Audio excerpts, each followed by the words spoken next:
वाला अभी तो आप कह रहे हैं घर में घुसे रहे, और अगर घर में घुसकर डाल दिया रंग तो अनिक चौधरी क्या करेंगे ये बयान दीजिए पहले आप। क्या ये हरकत नहीं हुई है?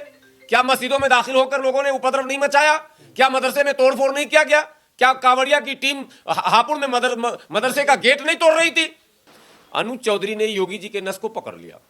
योगी आदित्यनाथ जी ने खुद सदन के अंदर यह बात कहा कि 52 जुमा जो है साल में आते हैं, एक होली आता है, तो इसलिए जो है वो मतलब जितनी बातें उन्होंने कही सेम वही बात अनुज चौधरी ने कही। अप्रत्यक्ष रूप से उसमें मुस्लिम समुदाय को थ्रेट किया जा रहा, धमकाया जा रहा, खबरदार जो तुमने घर से बाहर कदम रख दिया। अप्रत्यक्ष रूप से कहा नहीं जा रहा घर में बंद रहो। क्यों बंद रहूं? मेरे घर में 15 लोग रहते हैं, 10 लोग रहते हैं, 5 लोग रहते हैं, एक की तबीयत खराब हो गई, खुदा न खास्ता मैं दाढ़ी मुड़ा के टोपी उतार के पैंट शर्ट पहन के तिलक लगा के जाऊं दवा लेने? या मैं जिस सूरत में हूं वहीं तो जाऊंगा दवा लेने?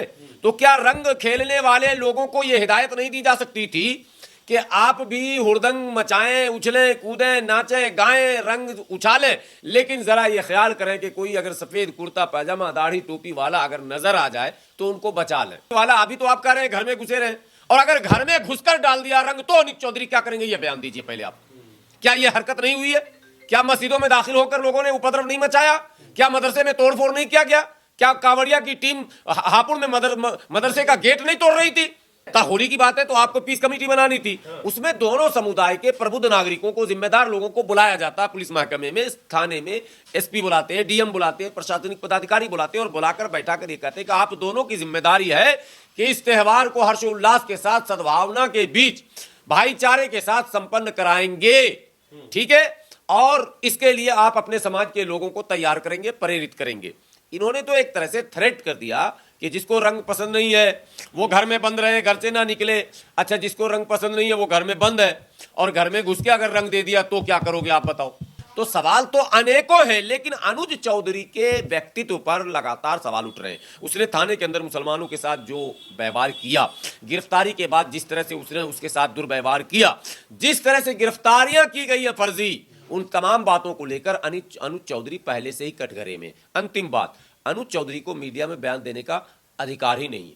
उत्तर प्रदेश में योगी आदित्यनाथ जी स्वयं ऐसे ऐसे भाषाओं का प्रयोग कर रहे हैं जो न केवल असंसदीय है बल्कि असामाजिक, अमर्यादित, अमानवीय और असंवैधानिक है। कहीं से भी उसको जस्टिफाई नहीं किया जा सकता। उत्तर प्रदेश सरकार के मुखिया लगातार एक वर्ग विशेष के खिलाफ टीका टिप्पणी करने में, उनके मान सम्मान को ठेस पहुंचाने में, उनके मनोबल को नीचा करने में कंटिन्यू लगे हुए हैं।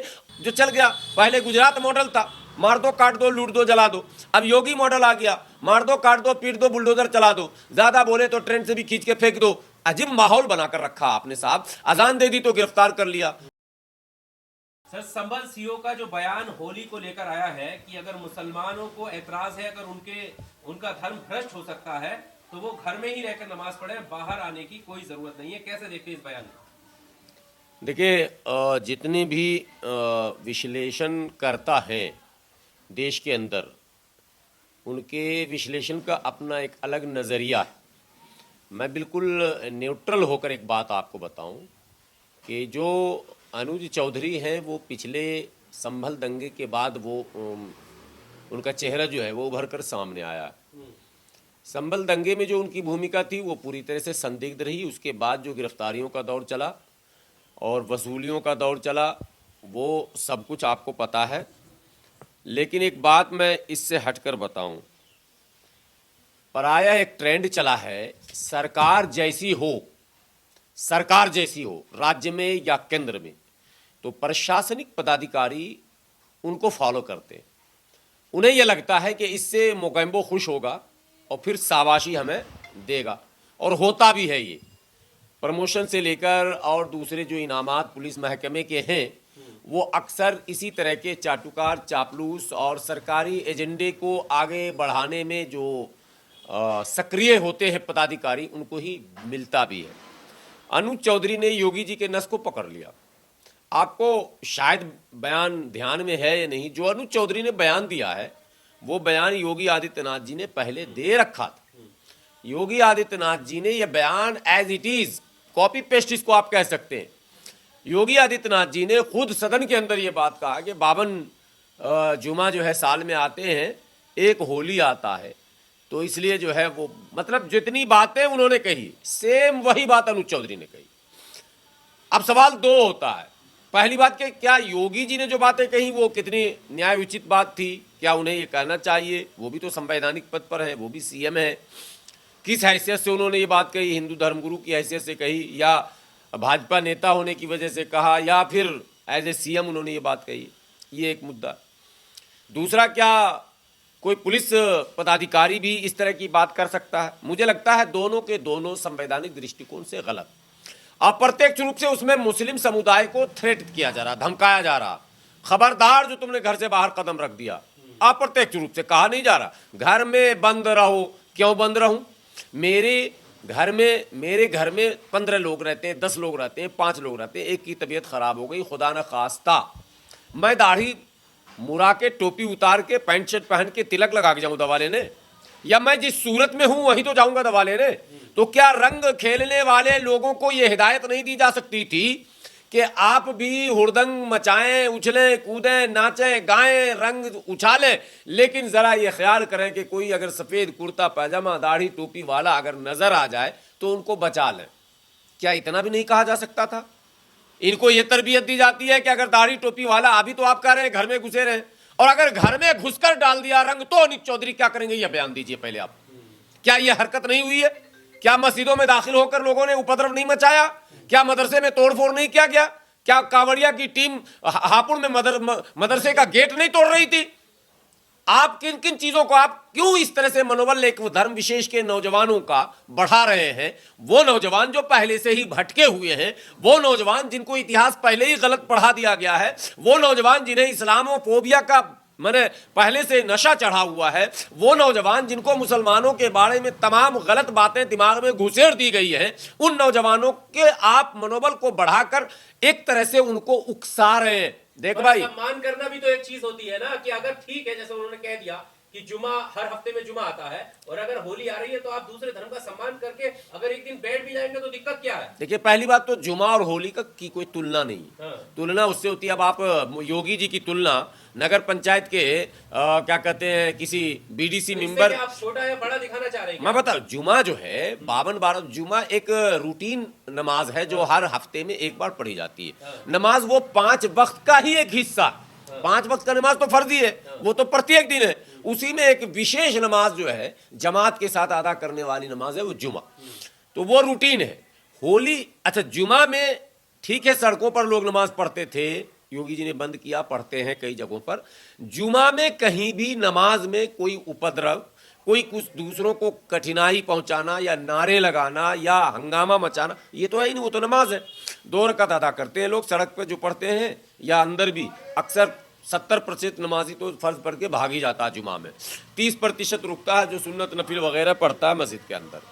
तो ये तुलना नहीं है। हाँ, शब बारात का जो वो हुड़दंग है जो आजकल धीरे धीरे बढ़ रहा है, जिस पर लगाम लगना चाहिए, अगर उसकी तुलना करते तो 2 बात होती कि एक तो साल में एक बार वो आता, साल में अभी क्या करते वो, क्या इस तरह के शब्दों का मतलब नहीं, बस सीधी सी बात है, ये एक परंपरा है भारत में कि जब भी इस तरह का कोई त्यौहार आता है जिसमें अखाड़े का सिस्टम है, जिसमें सड़क पर निकलने का सिस्टम है, जिसमें नारा लगाने का सिस्टम, जैसे मुहर्रम है, जैसे बकरीद है, बकरीद में भी इस तरह का मसला नहीं, लेकिन चूंकि कुर्बानी का मसला आ जाता है तो बकरीद और मुहर्रम मुसलमान का 2 ही त्यौहार है।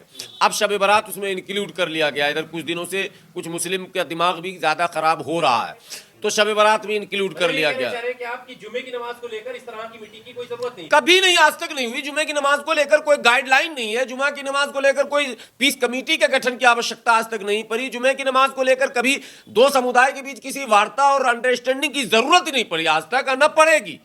ये जरूरत तब पड़ती है जैसे होली है, दीपावली है, जहां कोई आपत्ति की बात, एक भय होता है, जैसे कुर्बानी में एक डर होता है। तो होली की तो बात है, होली की बात है तो आपको पीस कमेटी बनानी थी। उसमें दोनों समुदाय के प्रबुद्ध नागरिकों को, जिम्मेदार लोगों को बुलाया जाता है, पुलिस महकमे में, थाने में एसपी बुलाते हैं, डीएम बुलाते हैं, प्रशासनिक पदाधिकारी बुलाते हैं और बुलाकर बैठा कर ये कहते हैं कि आप दोनों की जिम्मेदारी है कि इस त्यौहार को हर्षोल्लास के साथ, सद्भावना के बीच, भाईचारे के साथ संपन्न कराएंगे, ठीक है, और इसके लिए आप अपने समाज के लोगों को तैयार करेंगे, प्रेरित करेंगे। इन्होंने तो एक तरह से थ्रेट कर दिया कि जिसको रंग पसंद नहीं है वो घर में बंद रहे, घर से ना निकले। अच्छा, जिसको रंग पसंद नहीं है वो घर में बंद है और घर में घुस के अगर रंग दे दिया तो क्या करोगे आप बताओ?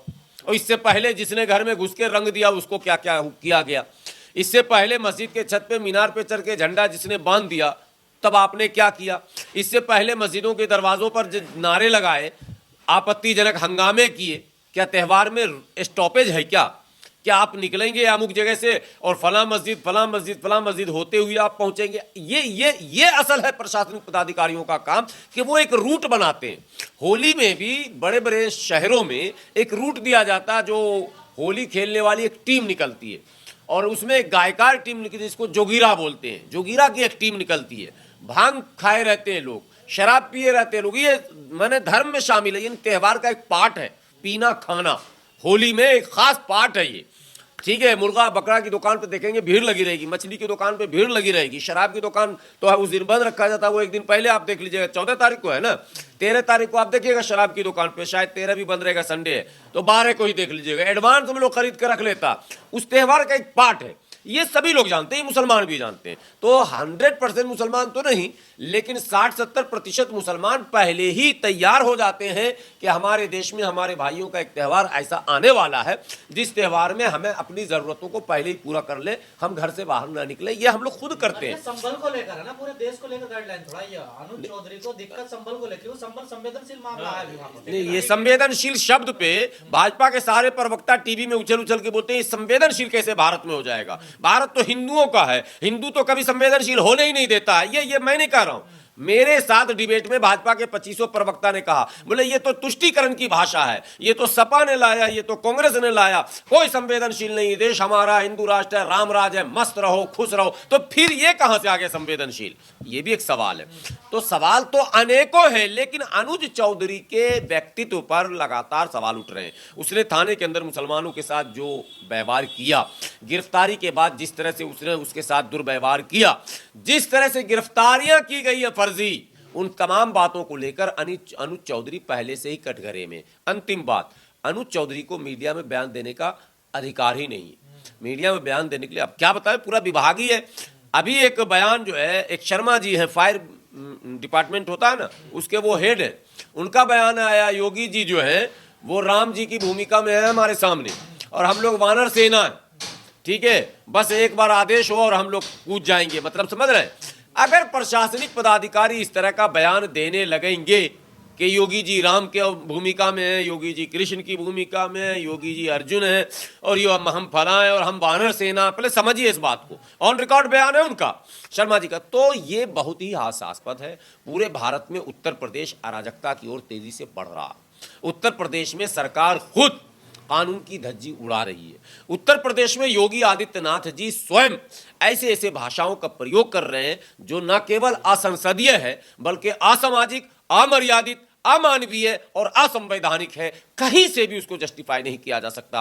उत्तर प्रदेश सरकार के मुखिया लगातार एक वर्ग विशेष के खिलाफ टीका टिप्पणी करने में, उनके मान सम्मान को ठेस पहुंचाने में, उनके मनोबल को नीचा करने में कंटिन्यू लगे हुए हैं और कुछ लोग उन्हीं को आदर्श मानकर, चाहे वो असम का मुखिया मुख्यमंत्री हो, चाहे वो मध्य प्रदेश का मुख्यमंत्री हो, चाहे वो राजस्थान का मुख्यमंत्री हो, आप देखते होंगे टीवी चैनल पर चलता, वहां भी चालू हो गया योगी मॉडल, वहां भी चल गया योगी मॉडल। क्या है योगी मॉडल जो चल गया? पहले गुजरात मॉडल था, मार दो काट दो लूट दो जला दो, अब योगी मॉडल आ गया, मार दो काट दो पीट दो बुलडोजर चला दो, ज्यादा बोले तो ट्रेन से भी खींच के फेंक दो। अजीब माहौल बनाकर रखा आपने साहब। अजान दे दी तो गिरफ्तार कर लिया, दारोगा को थाने में खड़े खड़े जो है फांसी लग गई। कोई अभी आपको पता आपके जिला की घटना है, स्वार थाने की, कुछ समझ में बात नहीं आ रही है। सांसद और विधायक सन्न हैं जो मुस्लिम हैं, बोल नहीं पा रहे हैं, और जो नॉन मुस्लिम हैं उसमें दो भाग है, एक तो खुल के बोल रहा है कि ऊपर तक भेज दूंगा जरूरत पड़ी तो, और एक जो है वो चुप है कि मैं क्या बोलूं, कहीं ऐसा ना हो कि मैं हिंदू विरोधी हो जाऊं। ऐसी परिस्थितियों का निर्माण योगी आदित्यनाथ जी ने किया है, जहां दूर दूर तक मुझे नहीं लगता है कि संवैधानिक व्यवस्था बनाने में प्रशासनिक पदाधिकारी कोई तत्परता दिखाएंगे, क्योंकि उन्हें पता है कि जब योगी जी ही खुद मैंने दोनों हाथ से फ्री होकर काम कर रहे हैं तो फिर हमें संविधान की क्या परवाह, और कौन है जो हम पर लगाम लगाएगा। उसी उत्तर प्रदेश के हाई कोर्ट के जज साहब ने भी कुछ बयान दिया था, वो भी आप लोगों को याद होगा। तो परिस्थितियां कोई बहुत अच्छी नहीं है, लेकिन अब सवाल यह है कि मुसलमान क्या करें।